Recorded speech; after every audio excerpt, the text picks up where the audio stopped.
Welcome back to Home Gym Hacks and Reviews. Today is my second lower body training day. It's a quad emphasis day. Stay tuned.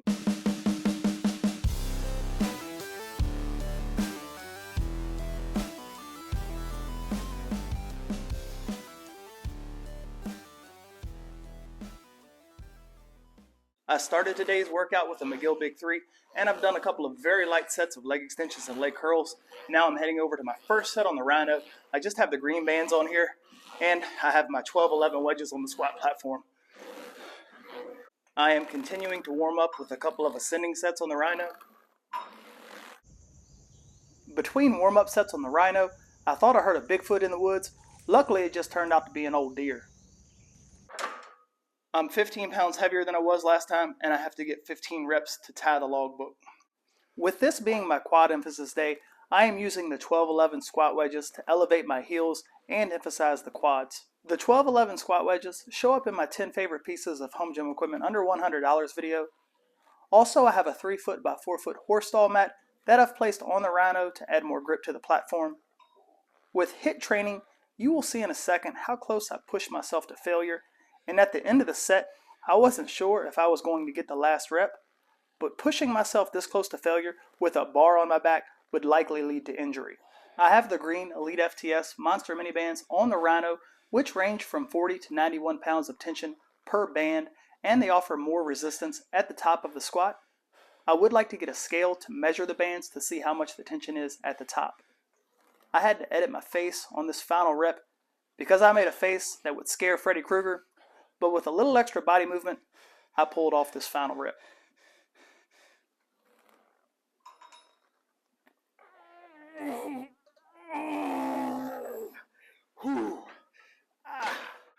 That was super ugly, but I did go up in weight, and I think I was 1 rep shy of tying the logbook, but because I went up in weight, it's a win. Next, I'm doing 1 warm-up set on the leg press, and then I'm going to head over to the leg extension and reach complete failure, and then as soon as that's done, I'm going to immediately come back over here to the leg press and do 1 set to failure with a heavier weight. Again, I'm doing the leg extension prior to the leg press, so I don't have to load the leg press so heavy. Last time I got 125 28 times, which was too many reps, so today I've jumped all the way up to 150. I have the Powertec flat incline decline bench connected to the Smith machine via the workbench connector. At lighter weights, it's not an issue, but over 100 pounds, the opposite end of the bench will tip up. One of the very old Nautilus machines that was huge was a combo machine designed to eliminate any downtime between the leg extension and leg press, which is what I'm trying to replicate with these 2 exercises back to back.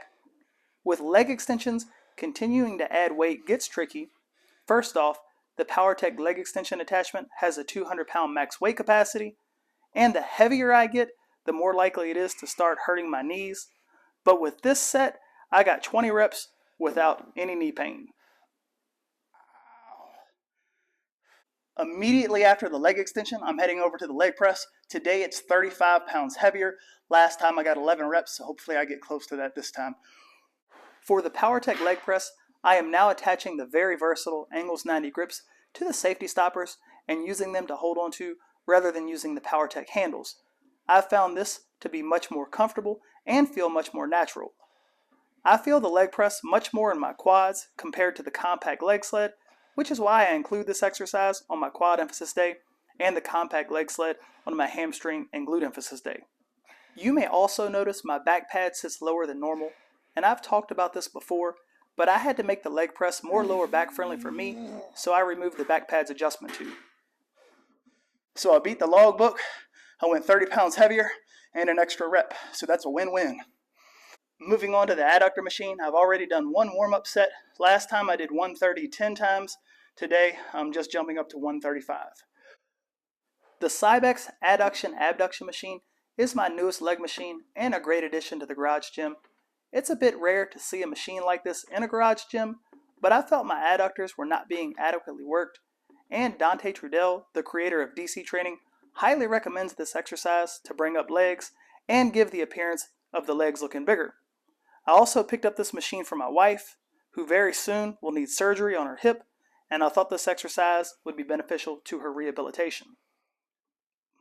I hope in the weeks and months ahead, by attacking my glutes and hamstrings with the Squat Max hip thrust and transformer pin, and the Titan Fitness HPND reverse hyper, and by using the abduction adduction machine, I will continue to see substantial improvements in my belt squats and with the hypertrophy in my legs.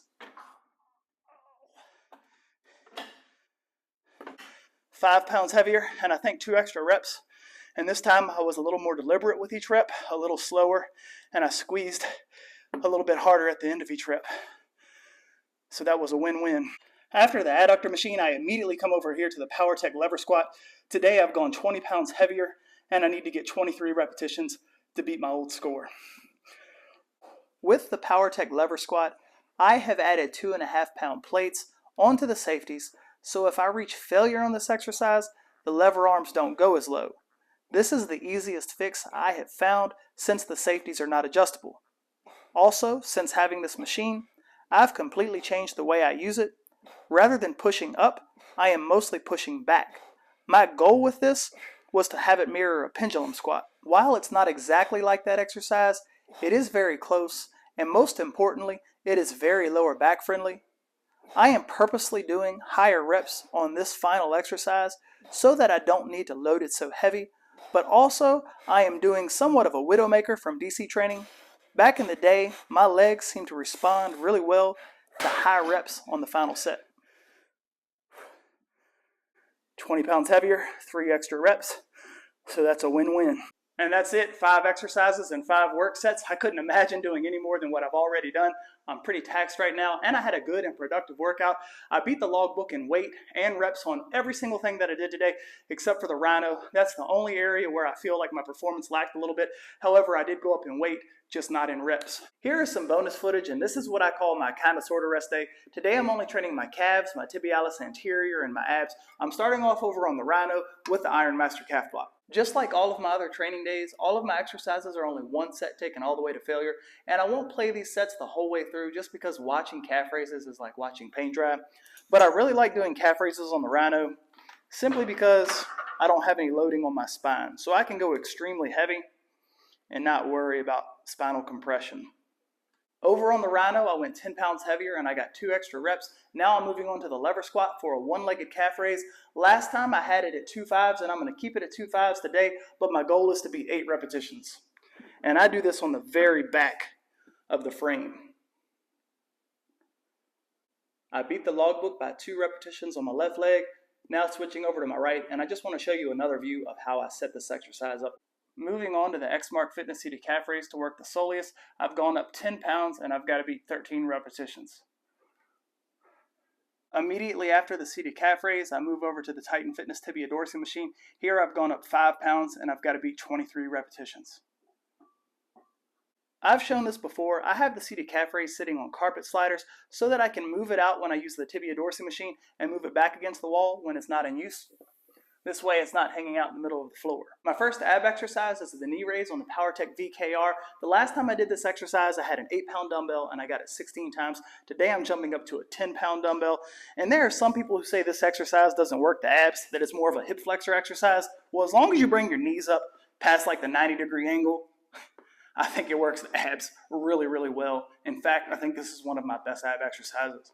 My second and final ab exercise for the day is on the Super Bench Pro at a 20-degree angle and the IM 2000. No warm-up sets here, just the weight of the bar, which is 36 pounds.